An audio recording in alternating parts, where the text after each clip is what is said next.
Hello, brothers. Why is the U.S. no longer hiding its blockade of the rise of the East? Why has the leader started to ally with Russia against China? Why has Europe lost its subjectivity? In this episode, they will discuss the truth. When the East was still weak, they could hide their strength. They could be the world's factory. They could endure America's arrogance.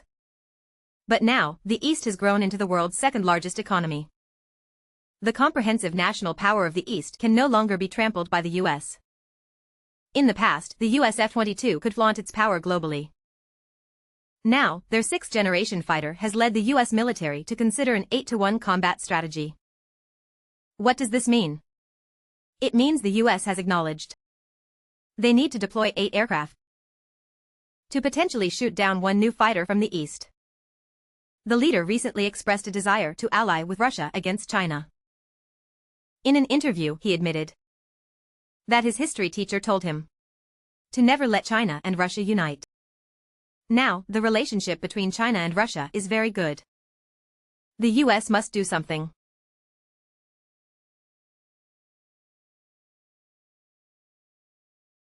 Because the rise of the East challenges not only U.S. military hegemony, but also shakes the U.S.-led global economic order.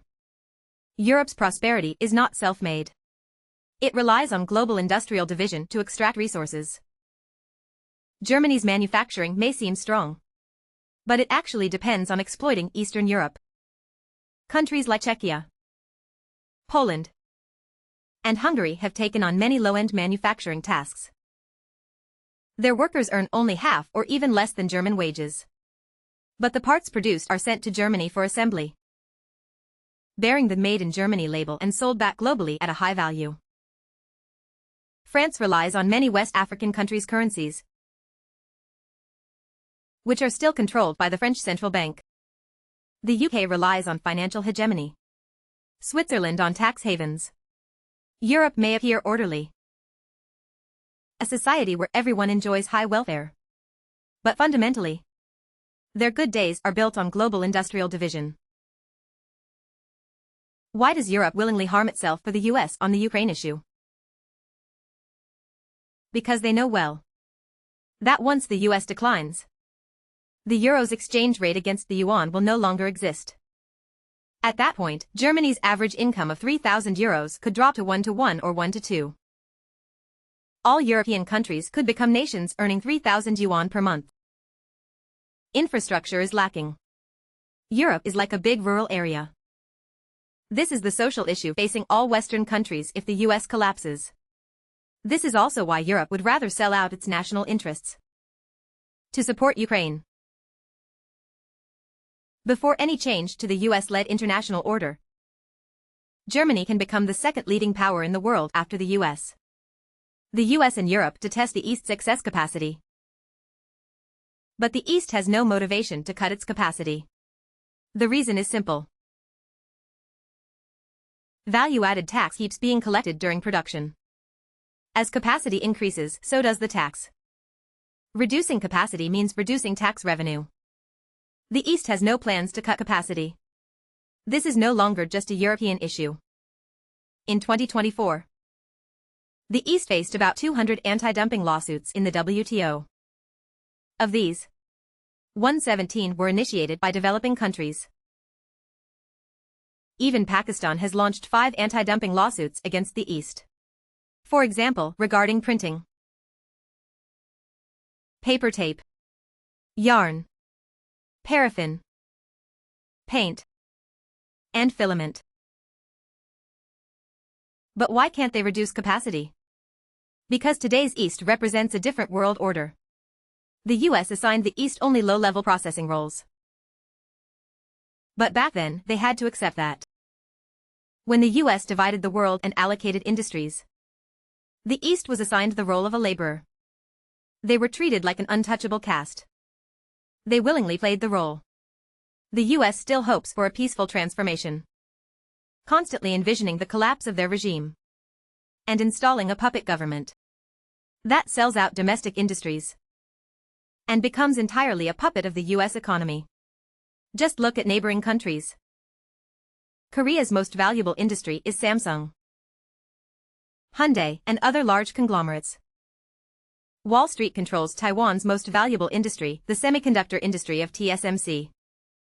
The US even controls Buffett's investment in Japan's 5 major trading companies, which accounts for nearly 10%. Can one imagine if our 5 major banks were privately held at 10%? The political and economic systems of these countries are deeply controlled. Naturally, their military and diplomacy are also undermined.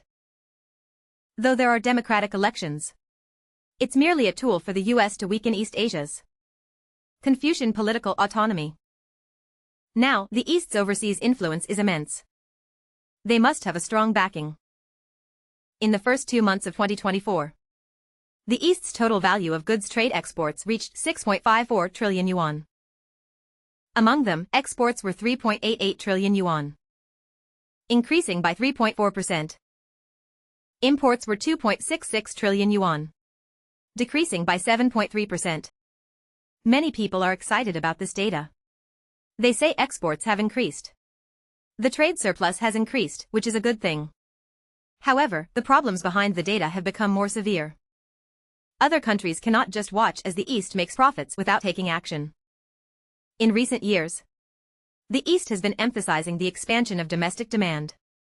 Related policies have been introduced in abundance. Yet, domestic demand just cannot be stimulated. The data shows it clearly. U.S. consumption accounts for 68% of GDP. The East's consumption only accounts for 39.2% of GDP.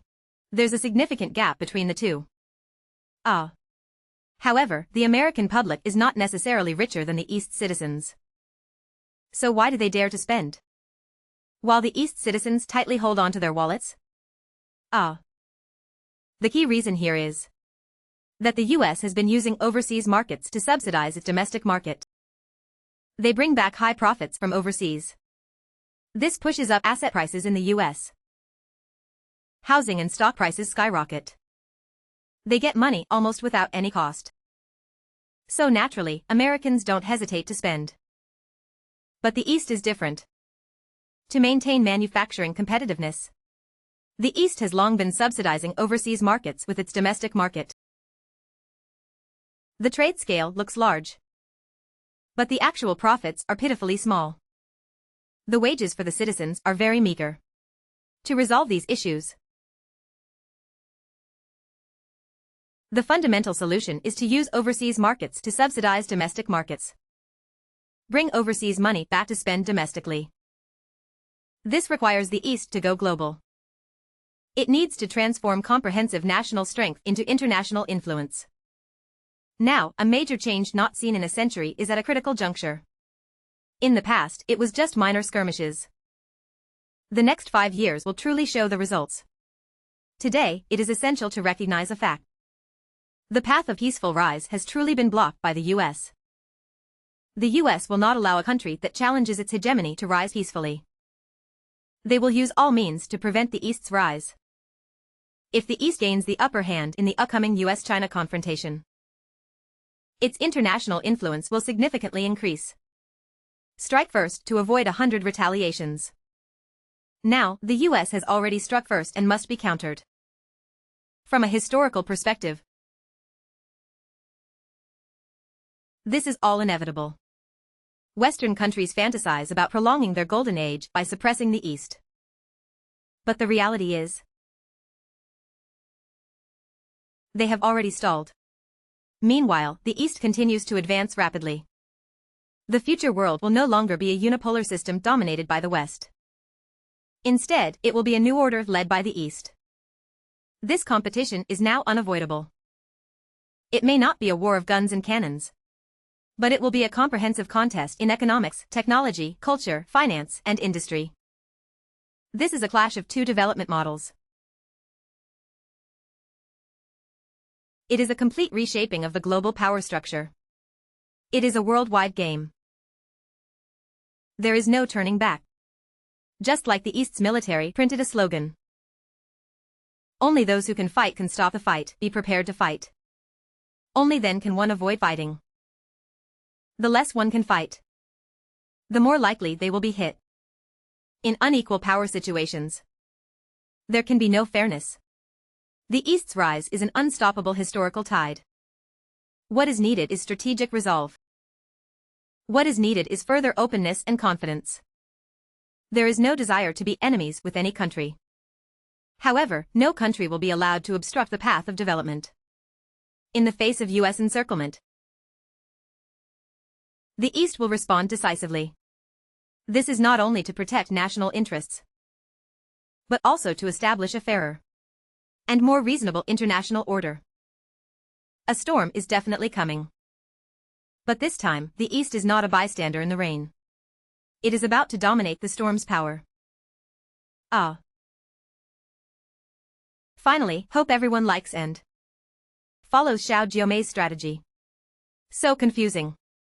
Let me help you see clearly.